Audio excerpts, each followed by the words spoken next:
you get a second chance, and I love second chances. So with Astro Ranch, kind of looking at it, a couple of things I would draw out. Number one, 3D isn't the be-all and end-all of game development. I think as a primarily console developer in the past, we have a tendency to overcomplicate things. We think 3D is where it's at. Or actually, when we started talking to some of our players, they didn't really care whether it was 3D or 2D, but actually the cost of development, the complexity, doubles, triples by making the game in 3D. And also, if you make it 3D, it looks like a video game. And a lot of the people that are playing Astro Ranch aren't actually, quote, video gamers. They don't see themselves as being a core gamer. They're probably playing Farmville, but they don't think of that as a video game. That was a very important distinction. I think also we missed out a late-stage competitive analysis. We look at what the competitors are doing very early on when we're starting to develop a product, but we should have done that probably a month from launch. And if we had done that, what we would have found out that all our rivals are giving their games away for free, or at least they're free to play, and we were charging $2.99, and that was a barrier to entry. So what we're doing, next week, actually, we're relaunching Astro Ranch. We're going freemium. The game was essentially built with that model in mind. I think especially we just didn't have the balls to go with it first time round. We're not in the position maybe like an NG Mocha, we've got millions of dollars of funding. So it's very important that we made some return on it. But ultimately now we're in a place where we can really experiment, and that's fantastic. We're really looking forward to that. What we have found is that the DLC content that's in the game, we've got about a 10% conversion rate in terms of revenue, so that's incredible. So we know that at least, if we get 500,000 people playing the game and we can maintain that conversion rate, then we'll make the money that we need to make from it. So I think, kind of going forward, it's an opportunity to try again that's really fantastic. We're continually learning new techniques and new skills, but it's a constantly changing space that we're in, and a constant challenge to us. So I'll pass over to Alex.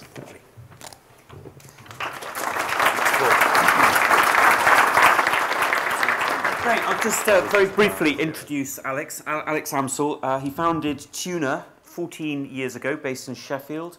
An incredibly, enormously experienced developer of many titles across a wide range of platforms. He's going to talk about the evolution of one of his titles in development, Clacius Clay, if I've pronounced it right. Charles, it's Cletus. Okay, he would appreciate the correct pronunciation of his name. He'll shoot you with his shotgun otherwise. So I'm just going to give a quick introduction first. I started Tuner in 1996. It was about a year after I finished uni, and to be honest, it was just a way to go and make games and not have a real job. 14 years later, I'm still making games and I don't have a real job, so I'm kind of quite happy. In that time, we've worked on mobile platforms, as has Paul. We worked on console platforms, PC, but after sort of 11 or 12 years of doing a lot of contract work and big licenses, such as Family Guy, we realised we were a little bit bored. We wanted to flex our creative muscles a bit and get more power, because when you're working with publishers and you're doing contract work, you don't own any IP. And that means you're always quite restricted as to where your company can go. And we wanted to own IP.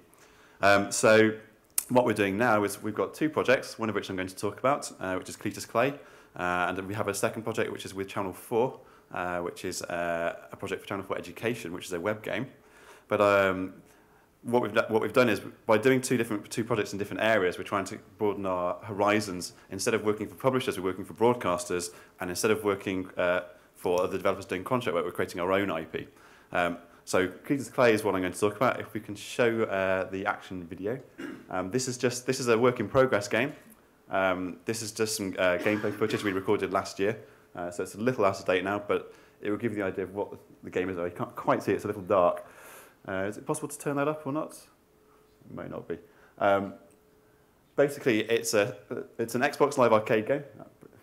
It's an Xbox Live Arcade game where it's a homage to old 1990s arcade games, I guess.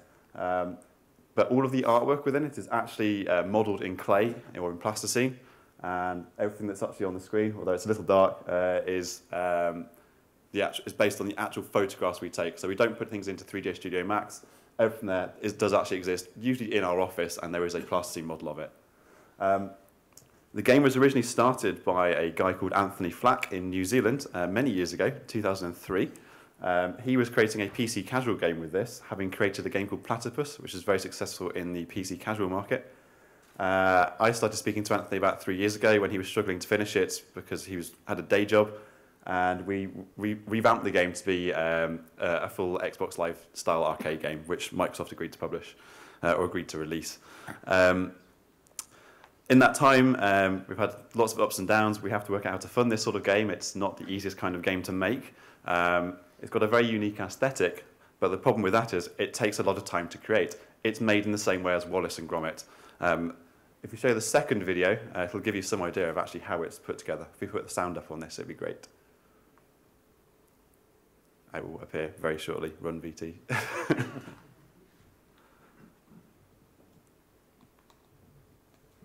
Hi, I'm Anthony Flack. I am the lead artist and designer of Cletus Clay.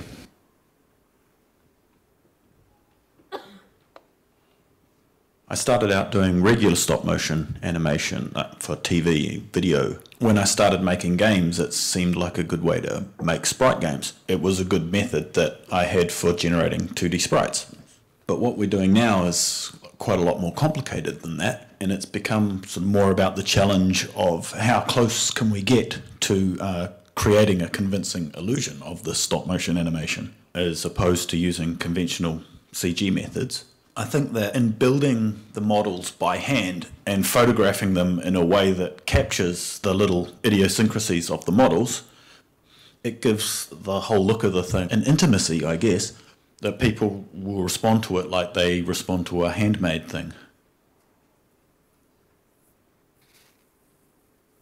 So this is the process that we go through in order to create our models and composite them together in the scenes in the game.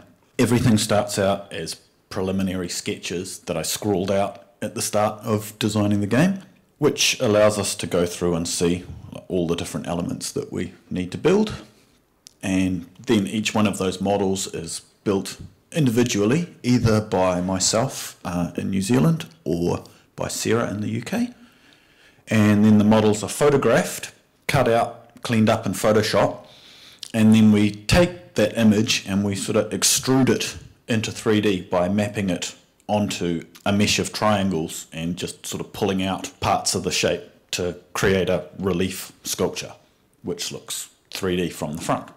Although we're making essentially a 2D side-scrolling game, we're using 3D models to represent everything. So if we're going to composite them all together in a way that doesn't look like a bunch of flat photographs stuck together, then we're going to need to account for parallax. We're not dealing with full 3D shapes, but as long as the camera keeps pointing forward, then the illusion is maintained. This is one of my models here, is a little stop motion footage of me actually building a model of a barn. It's one of the larger models in the game.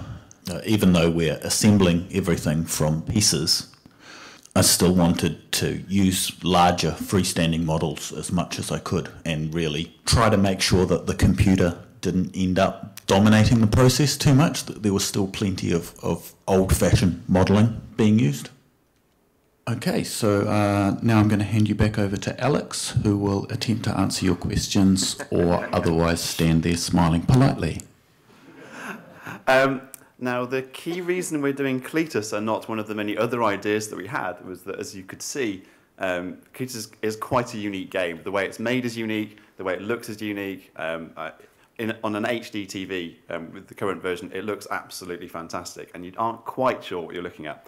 And when it comes to creating an IP as a small company, I think you've got to have a unique proposition with that IP in order to really be able to get the press to cover it, to get people interested in it.